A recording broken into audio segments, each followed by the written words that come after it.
Hi, a good while back, somebody asked me a question on YouTube, and I don't know if when I reply, even though I try to reply as soon as I can, that they ever get it. But a while back, somebody said this logo, and I went and searched that logo and found it. And they want to know if you could change colors. Well, yes, you can. But this is a bitmap, and it's really fuzzy, and it's not going to print worth a flip. But I thought I'd show that off. With that selected, go up to Effects and Adjust and Replace Color, and take your eyedropper and say you want to replace the blue with a red. And look at that. Of course, it's a bitmap and it's terrible. So that doesn't help us. On a cleaner bitmap, which you can see that this is, you can see the bounding box. Of course, we could trace it, get rid of the bounding box, but we can do the same thing with Effects, Adjust, got to have something selected, Adjust, Select Color, or not Select Color, Replace Color, Effects, Adjust, Replace Color, and you're going to get from this eyedropper, and I want to replace this tan line. You know what? This darker lines.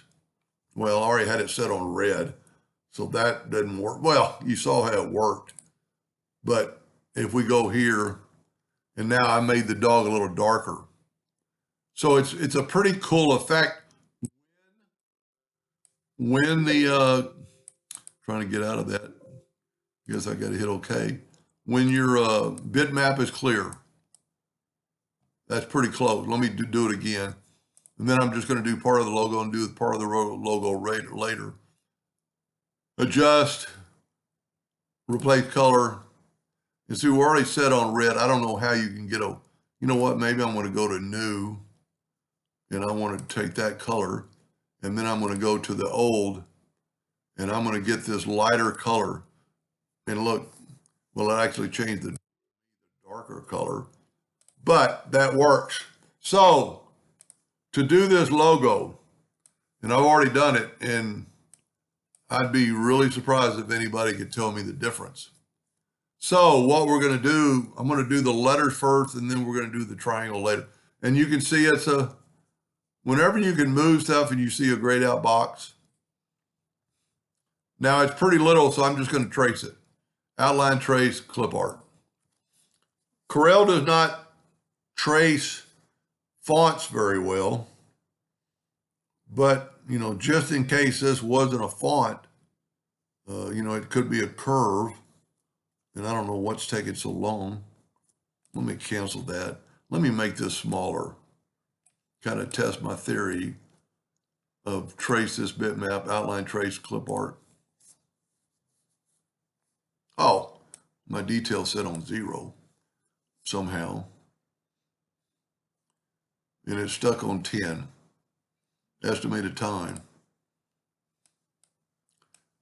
Oh, let me try this. Let me go to convert it to a bitmap. And we'll go ahead and use with those colors. It doesn't really matter, I don't think, because we can change the colors anyway. There we go. Then it traces it real fast. Now, you can see the triangular's messed up because it's a hue of colors, but the letters aren't too bad. So if we ungroup it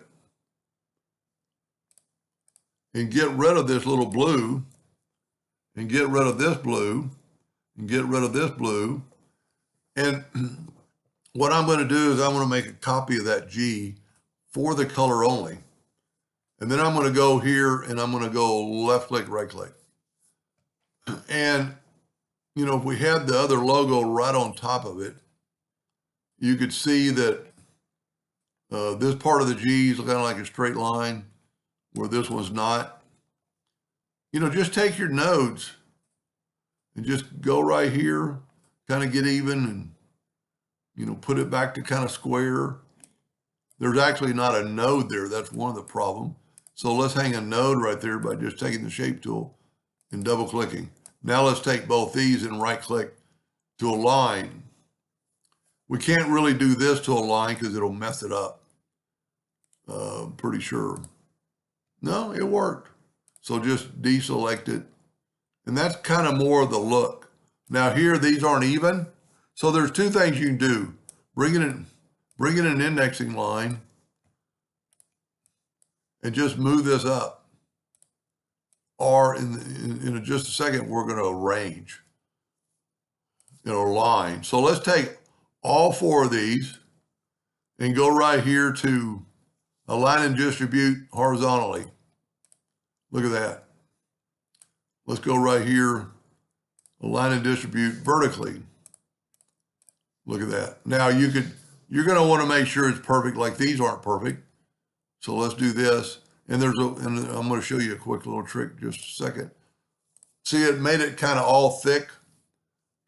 And that might be working well, and ought to make a hotkey for this. So that's not bad. And then on this G, if we look at the regular one, it's at a square. And that's just because it traced it as a, let's go here and right click and turn it into a line.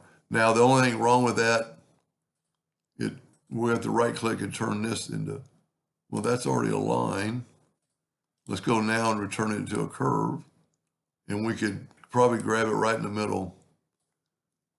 And that looks pretty good. I mean, if if we look at the logo, this needs to be flat across here. It doesn't take much work. Add a node right there and take these two, right click and turn them into a line. Then take this one, maybe take this one away by hitting delete. And then take this and just nudge it down more in the realm. And of course, you could bring the other logo in on top of it. So what I would do is I'd take this logo and get the transparency tool and make it a little transparent. That way you could see more light.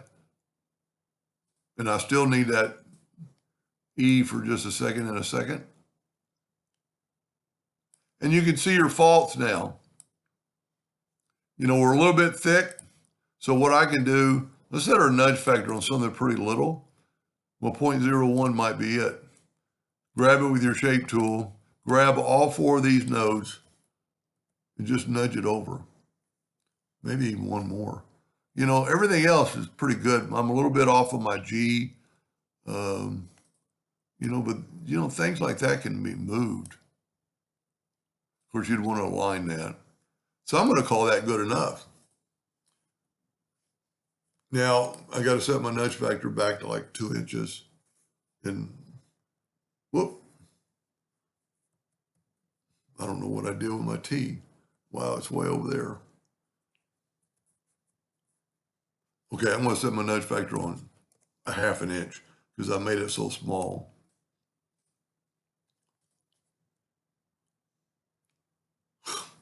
Boy, 1/2 inch goes, oh, I must not have changed it.